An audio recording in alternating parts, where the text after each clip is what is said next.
مع بعضنا نلقاو وين الحل، ومع بعضنا نلقاو وين الحل. وين الحل؟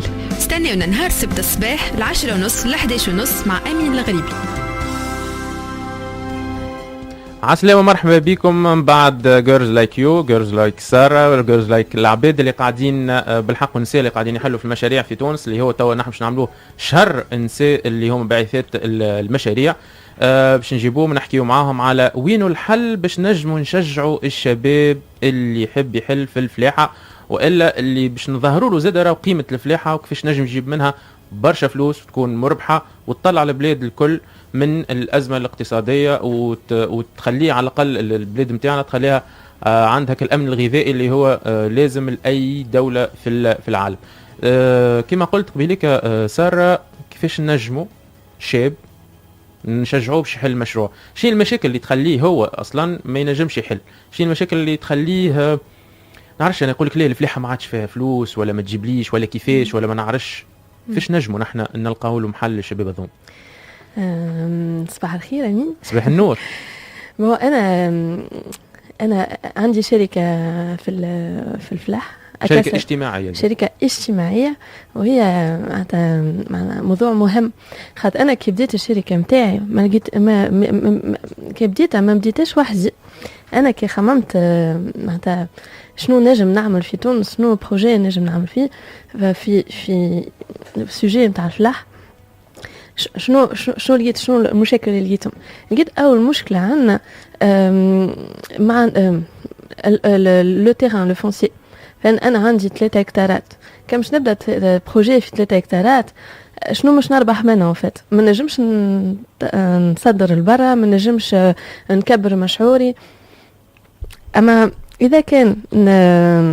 اذا كان نشوف نساء اخرين ولا شباب اخرين بحذايا يحبوا يخدموا كيفي مشعور فلاحي، وقت نجم انا en tant qu'entrepreneur، وهذه لا بوستور دو l'entrepreneur، نجم en tant qu'entrepreneur نقتنعهم باش يدخلوا معايا باش يخدموا معايا.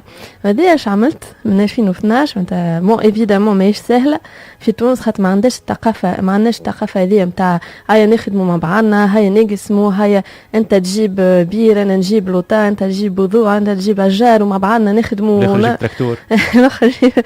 هذا ما عندناش الثقافه هذه. اي بورتون هذيك الحل انا نشوفها لا بلو غراند سوليوشن في تونس هي تو سي كيفاش نخدموا مع بعضنا. علاش عملت شركه اجتماعيه هي اكاساس فول؟ خاطر انا شو كونفانكو دو سا. ومن بعد شوف انا خاطر بون نمشي ونجي برشا مادام انا بين فرنسا وتونس، les marchés موجودين en fait. وتونس فيها un énorme potentiel. احنا موش on n'est pas conscient de ça. Les produits اللي موجودين dans le secteur agricole في تونس، مع l'huile d'olive، les plantes aromatiques et médicinales، les fruits وكل. تصوروا انتم مثلا في الجزائر الاكثريه ils importent leurs fruits et légumes. احنا on n'importe pas nos fruits et légumes, on les produit في تونس. علاش؟ خاطر عندنا la terre، عندنا bon marche عندنا برشا معنا مي et surtout on a une qualité que on trouve pas ailleurs. et ça باش نحكيو على مشكله الماء مع دكتور احمد من بعد. وفي زاده في شيفر زاده ينجم يفسر الحكايه نتاع الصغار اللي يحبوا يلموا بعضهم، انه 80% هم الفلاحين، صغار الفلاحين اللي عندهم مش صغار في العمر، هم صغار في المساحه الارض اللي عندهم اللي اقل من 5 هكتارات. 80% من الفلاحه عندهم اقل من 5 هكتارات. اذا بالحق 5 هكتارات شو باش تعمل لي؟ باش نصرف عليها اكثر. كي نلموا بعضنا ونعملوا شركات فلاحيه وشركات سيرفيس ونشوفوا معناها ونخرج شويه من التعاضديه القديمه، لا نعملوها شركه ونجيبوا معناها لي زافونتاج. شنو هي راس مالها؟ شاب يلم 7 فلاحه، ياخذ عليهم تراكتور، ياخذ لهم جوتا جوت، ياخذ لهم الماء، دويات، وياخذ عليهم لي سيفونسيون، يشري من عندهم يبيع. اسهل شيء منه. سالش منها. وزاد انا نشوف معنا احنا في السيكتور اغريكول on n'est pas en mode on est en mode traditionnel. انا نشوف يزالنا نكونوا en mode start up, en mode innovation. ما عادش تخمم معناتها كيما جدي انا كان يزرع الزيتون يستنى 5 سنين يلم الزيتون يعمل زيت زيتون يبيع وكهو ويرقد الغاز دو لاني. لا احنا on les jeunes تو عندنا les nouvelles technologies, tout ce qui est agri-tech. Et c'est la grande tendance, c'est ça qui va révolutionner le monde. Et c'est ça qui va, en tant que jeunes, nous faciliter aussi la vie. Dans le marché international, les produits tunisiens sont demandés. مطلوبين. فالhuile d'olive تو ولات ان ميديكامون خاطر سي ريش ان بوليفينول. تو في الجابون يبيعوا فيها ان بوتي دو 50 مليلتر في الفارماسي. معناها سي واحنا تو احنا زيت زيتون ما تمطيش اون سي ميم با سا فالور. حاجات اخرين نحكوا لي بلانت اروماتيك ميديسينال زاد كيف اما شنو هي المشكله نتاعهم تاع نحن قلنا بساعه المشكله الاولانيه انه الفلاحه برشا صغار وما ينجموش يخدموا بعضهم وكذا. نحن نعرفوا انه ثم لكل ولايه خصوصيه ولكل جهه خصوصيه. يحب يا خويا يخدم معك الجان اللي في الولايه هذيك اللي انا نعرف بوه ونعرف جده ونعرف اصله. نمشي غاديك نلم معناها نلم الفلاحه اللي نعرفهم ونعمل بهم شركه فلاحيه صغيره ناخذ بها لي زافونتاج وكل شيء ونسهل التسويق كأنا جان. هذه قلنا حل من الحلول خاطر ما عندناش ما عندناش الثقافه هذه نتاع نخدموا بعض. المشكله الاخرى قلنا انه نطوروا ونجدوا افكار مشاريع فلاحيه جديده. كيما شنو؟ كيما مثلا لاكاسيا اللي عملتها انت. اي مثلا انا بون انا ما نشجعش باش نكونوا واضحين، ما نشجعش اي شباب باش يدخل في بروجي اغريكول باش يدخل لي زيسبيس من برا. انا معناتها خاطر احنا اليوم في تونس اون دي زيسبيس لوكال موجودين اكسترا اوردينير افالوريزي وحتى حد يخدم عليها. دونك انا نشجع بلوتو دو ريفينير aux زيسبيس لوكال. انا كي خدمت على لاكاسيا، هي لاكاسيا موجوده في بوهدمه وانا خدمتها من الاول ان طونك سور لو فولي انفيرونمون بلوتو، كيفاش انت تستحفظ على الجاري اللي موجودين الزيتون والكل بور ايفيتي لا ديزرتيفيكاسيون. اما الافكار يا دي ميلي افكار، اما المشكله فين كيفاش معناتها يلزم الواحد زاد فما مشكله نتاع ثقه. اليوم العباد ما بيش كونفيونس في العباد في بعضهم، العباد بعضهم، العباد مع الدوله مع العباد، الناس الكل حتى هذا عنده ثقه في الاخر. وحتى انا نشوف معناها انا كي بديت بروجي نتاعي عمري 24 سنه جيت هيا باش نزرعوا اشجار، هيا باش نخدموا مع بعضنا. العباد يضحكوا علي يقولوا لي شبيه هذه مجنونه كيفاش تحكي هذه ما alors que وهي صحيحه. مي انا قلت ما سالش خلهم يضحكوا، انا مش نوراهم معناتها مش لازم برشا بيرسيفيرونس ان فيت في كوراج. انا مش نوراهم معناتها نجم ننجح، نجم بشوي ستيب باي ستيب نوصل معناها مشكلة الثقة. تو نزيد نرجعوا لها الحكاية ذي، خاصة زاد الثقة بين الشاب والفلاح وبين البنك. وشنو هي الحل للمشكلة هذه، خاصة التمويل نتاع المشاريع الفلاحية من عند الشباب؟ دكتور أحمد، نحن حكينا قبيلة على مشكلة المياه ونقص المياه، مشكلة زادة أنه 60% من تكلفة الإنتاج الزراعي و70% من تكلفة الصيد البحري يكون في المحروقات. المحروقات معناها ليسانس والغازوال والمحروقات هذه العادية. كيفاش نجموا بطريقة ما نقصوا اللي شارج هذوما بالطاقات المتجددة في الفلاح؟ ثم حل؟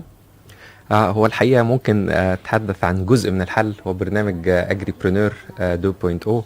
هو الحقيقة برنامج يعني بيقدم أو بيحاول يشجع أفكار المشروعات المبتكرة في القطاع الفلاحي، بس القطاع الفلاحي بشكله المتكامل. يعني يمكن مشروعات الفلاحة فيها أعمال كتير ممكن تتم غير عملية الغرس نفسها.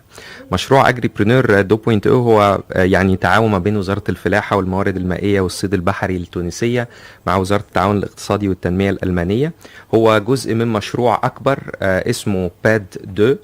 مشروع ده بيركز على دعم الزراعة الفلاحة المستدامة والتنمية الريفية في تونس.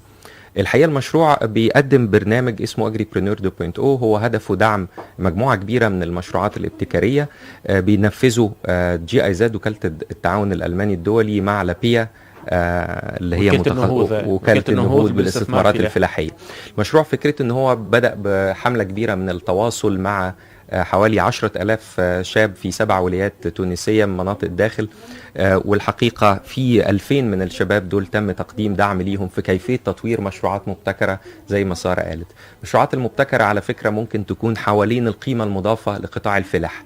احنا ساعات يتهيأ لنا ان قطاع الفلاحة ده حاجة صغيرة، لكن الحقيقة زي ما حضرتك قلت هو يرتبط بالطاقة. ففي نظام مضخات الطاقة الشمسية، يرتبط بالرسكلة، المخلفات أو المتبقيات الزراعية ممكن يطلع منها كومبوست، طاقة، بايوجاز، علف حيواني. في نفس الوقت بيخفف العبء على المنظومة البيئية، لكن بيعمل ربحية، والهدف الرئيسي والأساسي هو الربحية. الحقيقة أنا يمكن دوري في المشروع في الجزء بتاع دعم الأفكار وترسيخ الأفكار، اللي هو بيشتغل مع 2000 شاب وفتاة، وبعد كده هيركز مع 1000. لكن الحقيقة على مدار من أكتوبر لحد منتصف العام القادم هتقوم لابيا والجي اي زد باحتضان 250 مشروع. الحقيقة لو احنا فكرنا ان ال 250 مشروع دول كل واحد منهم قدم حل للمنطقة اللي هو فيها، بغض النظر عن فرص العمل اللي ممكن تخلق للشاب صاحب المشروع، هو بيقدم خدمات للقطاع نفسه بيساعد التطور. الحقيقة احنا في تنفيذ المشروع شركة كيمونكس مصر في الجزء بتاع تطوير الأفكار وترسيخ الأفكار بالتعاون مع مركز تونس لتكنولوجيا البيئة سيتات، بنشتغل في إطار الرؤية بتاعت الجي اي زد ولابيا، وهي رؤية ان احنا نحاول ندور على الأفكار اللي بتدعم سلسلة القيمة الفلاحية على المدار بتاعها.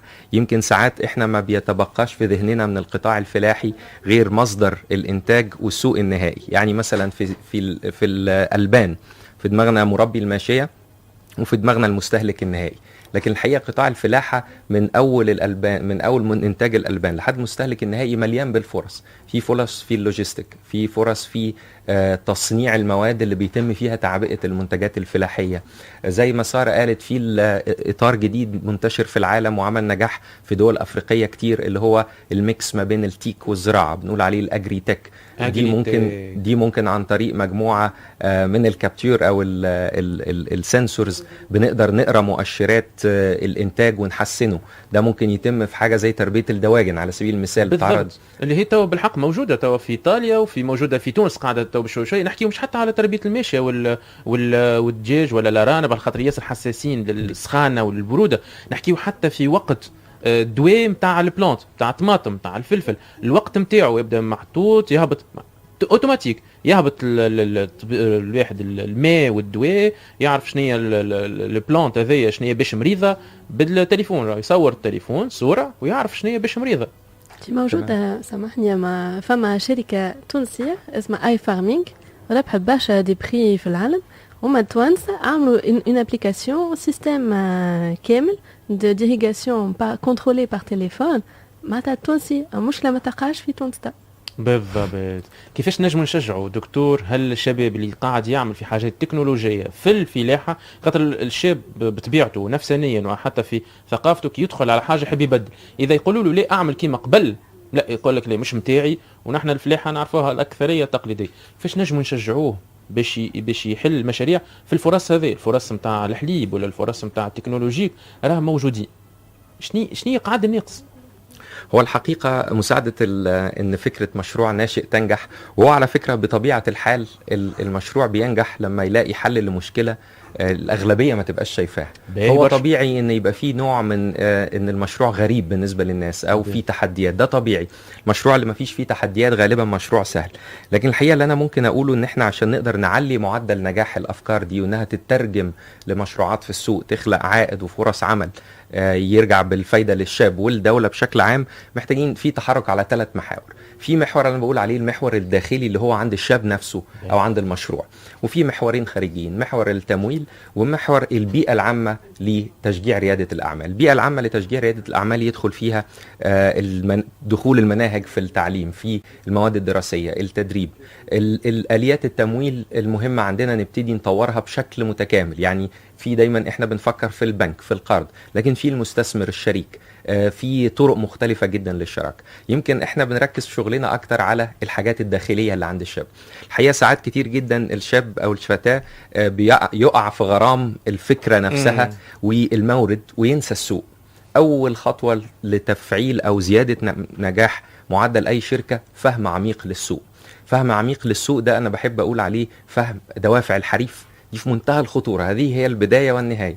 حتى لو معك تمويل كبير جدا، مهما صرفت في التسويق، مهما كان تكنولوجي بتاعتك متميزة، في النهاية الحريف لو مش هيدفع فلوس علشان ياخد المنتج بتاعك مش هتنجح. فالبدايه من وجهه نظري فهم مش بس احتياجات الحريف، دوافع الحريف. ادي مثال لحضرتك، مضخات الري بالطاقه الشمسيه. ممكن واحد عايز يشتريها عشان يوفر في ثمن المحروقات، وممكن واحد عايز يشتريها علشان راحه البال، عايز يبعد عن مشاكل الصيانه.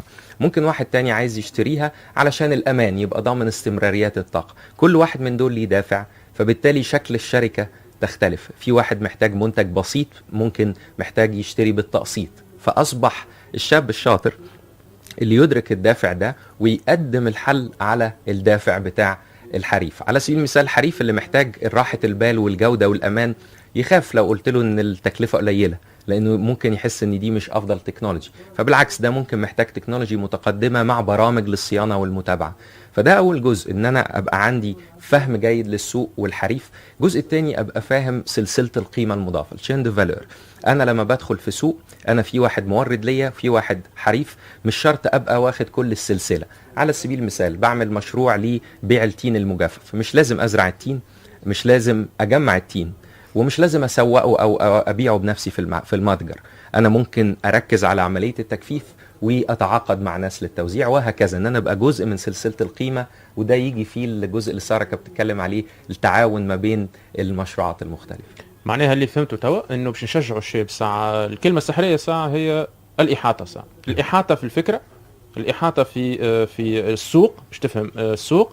الشاب لازم يركز على الفكرة، ما يركزش على الفكرة كهو تكنيكمون، لا يركز على الفكرة والشريك والليكيب اللي باش تخدم معاه، والزاد النظام البيئي في تونس، مع السيستم اللي في تونس ولا اللي في البلاد، اللي من بنوك، من قوانين، من اي حاجه تنجم خارجيه وادارات وكذا، تنجم هذاك لازم يدرسها. ومن بعد زاد يدرس السوق بالكدا ويشوف وين ينجم يربح، وهذاك شنو هي الدافع نتاع الكليون تاعو، شنو هي الدافع نتاعو، علاش باش يشري المنتوج نتاعو، ومن بعد يقدم في المشروع هذا. مع الخدمه هذه كلها لازمها احاطه، وذاك هو اللي يعملوا فيه اجريبرونور الفيرسيون الاولى والفيرسيون الثانيه.